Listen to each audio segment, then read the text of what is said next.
Claro que a gente vai falar sobre o assunto que lhe trouxe aqui, que é a história dos crimes cometidos durante a pandemia, né? E como é que vai ser o encaminhamento de tudo isso.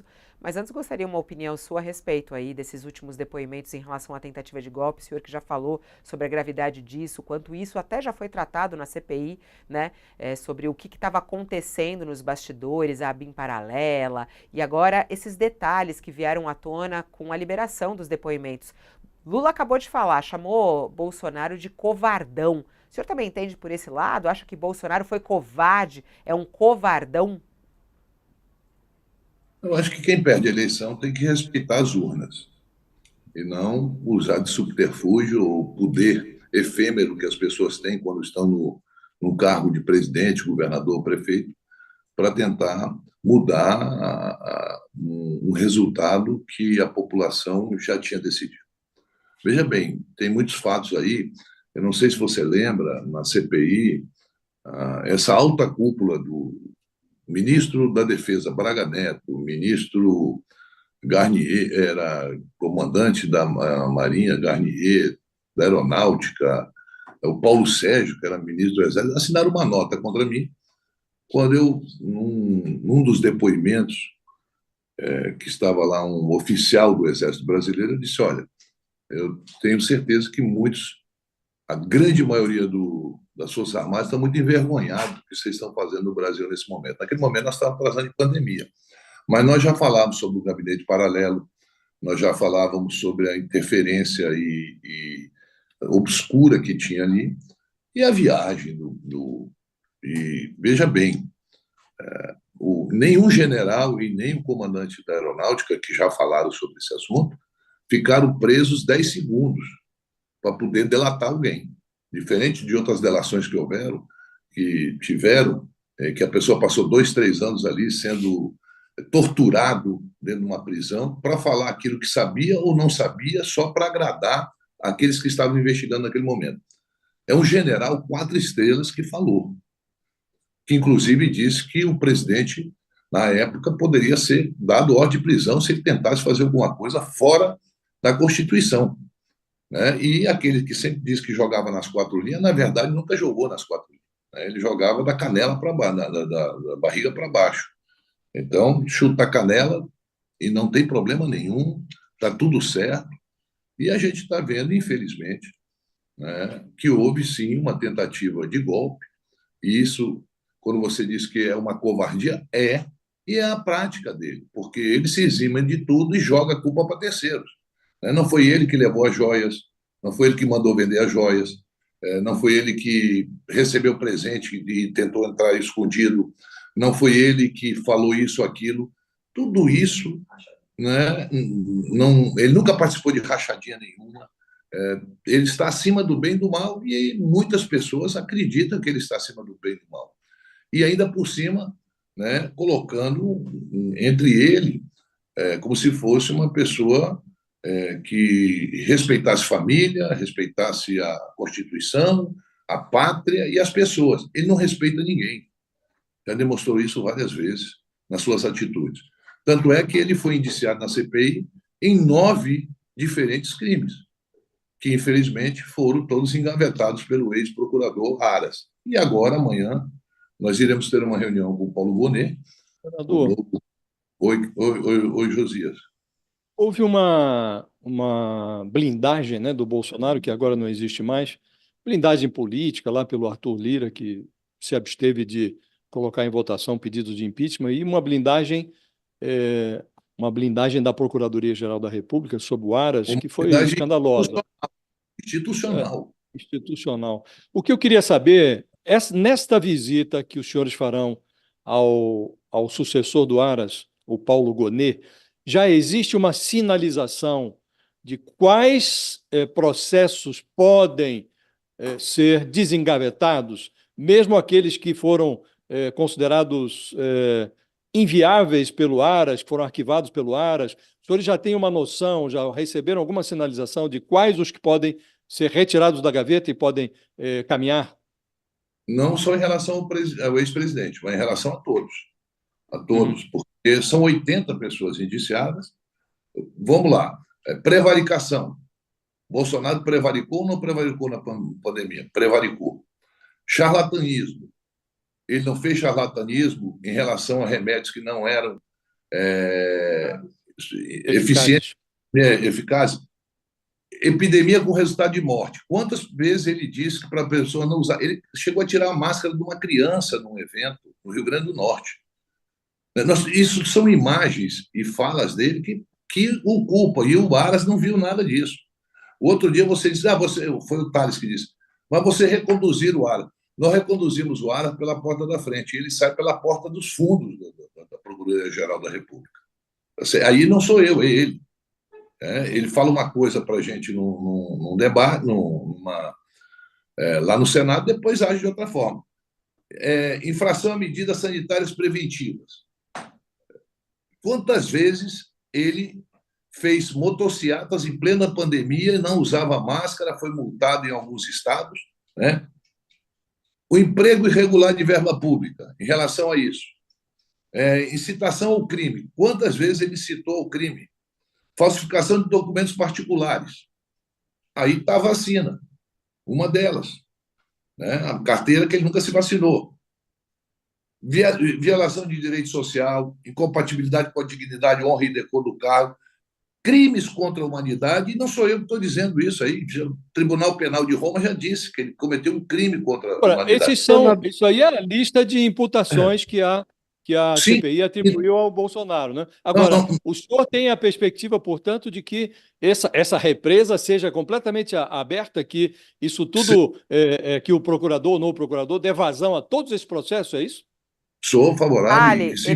Ele estava falando que a reunião amanhã com Gonê. Nessa reunião que vai ser apresentado isso, retoma só esse ponto a partir dessa pergunta do Josias, senador, só para a gente ter uma ideia. Amanhã na reunião vai ser colocada toda essa lista aí que o senhor está falando. Sobre o Bolsonaro, fora sobre as outras pessoas. Pois é, e os militares? Também estão. Braga Neto e General Heleno, o que eles podem sofrer? Deixa ele primeiro falar sobre o Bolsonaro, Otales, dessa parte que é importante, depois a gente vai para os militares. Acho importante. O que amanhã será tratado com o Paulo Gonê a respeito dos crimes cometidos com o Bolsonaro, senador? Todos esses crimes, nós temos provas e encaminhamos à Procuradoria do que ele cometeu. O que nós pedimos à Procuradoria foi que se aprofundasse mais nas investigações para que pudesse ser penalizada a pessoa que cometeu esses crimes. Crimes que levaram à morte de mais de 700 mil pessoas no Brasil, que poderia ter sido evitado muitas mortes. Você lembra da questão da vacina, você lembra do Luiz Miranda dizendo que foi comunicar ao presidente da República que estavam pedindo propina para comprar a vacina da Índia? Tem todos isso, está dentro do relatório, e tudo isso foi engavetado, não se deu continuidade, não se encaminhou à Polícia Federal para que se aprofundasse a investigação, que era o papel dele fazer. Ele não fez isso. Ele engavetou, monocraticamente, ele mandou engavetar tudo. Ali tinha um grupo dentro da Procuradoria-Geral da República, comandado por ele, pelo Aras, que fez isso. Agora, não fez isso contra mim ou contra vocês, ele fez isso contra a nação brasileira. E isso daí, essa punição é de servir de exemplo para as próximas gerações. Se acontecer algo parecido, não volte a se repetir a forma como foi tratado essa pandemia. É isso que nós queremos. Então, eu não tenho dúvida nenhuma que a minha presença lá, juntamente com outros membros da CPI que participaram ativamente da investigação, nós iremos pedir ao doutor Paulo Gonê, ao procurador-geral, que reabra todos os indiciamentos e tudo aquilo que foi encaminhado para a Procuradoria-Geral da República. Você vê o Ministério Público Estadual do Rio de Janeiro, que nós encaminhamos sobre o Carlos Bolsonaro, que é vereador. Não foi feito absolutamente nada contra ele. E está provado as fake news que eles faziam. O gabinete paralelo foi denunciado pela CPI. Você lembra do depoimento do Barra Torres, presidente da Anvisa, que continua, que foi um depoimento que deu um norte totalmente diferente da CPI, que ele foi chamado pelo Braga Neto, juntamente com a doutora Nízia Yamaguchi, para mudar a bula da cloroquina, para dizer que a cloroquina era eficiente no tratamento da Covid. Esse pessoal não sofreu absolutamente nada. Tem uma pessoa Pois aí é, que. o senhor falou, já citou tudo que o Bolsonaro E deve ser você, indiciado, todos nós sabemos. etc. Agora, eu perguntei e queria que o senhor dissesse, os militares, no que eles serão indiciados? Pelos que vocês vão Só para você pedir. ter uma ideia, vamos lá, vamos pegar aqui, só um minutinho. Ministério da Saúde, está aqui. Uma série de ocupantes e ocupantes de cargos no Ministério da Saúde figura no relatório. Antônio Elcio Franco, secretária executiva. Mayra Isabel Correia, secretária de Gestão do Trabalho e Educação. Roberto Dias, ex-diretor de logística, suspeito de corrupção passiva, organização criminosa e improbidade administrativa. Marcelo Blanco, ex-assessor do Departamento de Logística. Essas pessoas são os militares que estavam envolvidos aqui. E tem um acima de todos eles, que é o pior de todos, que era o coordenador do combate à Covid, que é o Braga Neto, que depois foi candidato a vice-presidente. Então, essas pessoas têm que ser investigadas. Elas têm que se aprofundar em investigação em cima disso. Tanto o ministro Queiroga quanto o ex-ministro Pazuello estão envolvidos até o pescoço em relação ao negacionismo, em relação a permitir que você fizesse tudo isso. O Pazuello, como militar, ele já estava numa função que não era adequada para ele, vamos ser sinceros. Agora, o Queiroga, como médico, aceitar o que o Bolsonaro fazia, tanto é que até o presidente do Conselho Federal de Medicina está indiciado nesse relatório e também nada foi feito. Então, Thales, são muitas coisas que tem no relatório que não se deu procedimento a se aprofundar as investigações para depois tipificar os crimes que cometeram, e aí caberia ao Ministério Público Federal, à Procuradoria-Geral da República, no que cabe a ela investigar, que ficou engavetado por um bom tempo e depois foi todos eles esquecidos, e a gente não pode se esquecer, por isso, da nossa preocupação em retornar a conversar com o doutor Paulo Gonet para ver se é sensível à reabertura dessa investigação e fazer essa Senador, investigação. político costuma combinar o jogo antes do início da partida, né? Sim. Sem querer que o senhor cometa nenhuma indiscrição, o que eu queria saber é o seguinte: quem combinou essa reunião com o doutor Paulo Gonet, quem entrou em contato com ele, há de ter recebido já uma sinalização. Os senhores não iriam lá para receber uma resposta negativa, para receber uma porta na cara. Então, os senhores já receberam algum tipo de sinalização do Procurador-Geral da República, no sentido de que as gavetas serão abertas?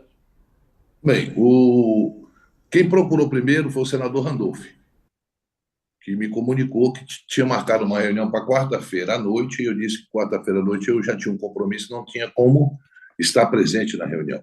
Aí eu liguei para o doutor Paulo Gonet na sexta-feira e disse: doutor Paulo, tem um outro horário para nos receber, que não seja na quarta? Veja um horário. Que ele disse: olha, dá um minutinho que eu te retorno a ligação. Demorou alguns minutos, ele me retornou a ligação e disse: dá para ser terça-feira às 20 horas? Eu falei: terça-feira às 20 horas nós estaremos. E foi comunicado aos membros da CPI que nós estaremos lá. A sinalização por parte do doutor Paulo Gonet seria uma irresponsabilidade dizer que ele deu uma sinalização. Agora, nos receber e saber o assunto que nós vamos tratar, ele está ciente do assunto que nós vamos tratar. É lógico que ele é uma pessoa preparada e deve se informar antes da reunião. Agora, eu também tenho certeza absoluta que ele não vai se omitir em relação a investigar. Nós não estamos condenando ninguém previamente. Quem tem que fazer essa condenação é a justiça.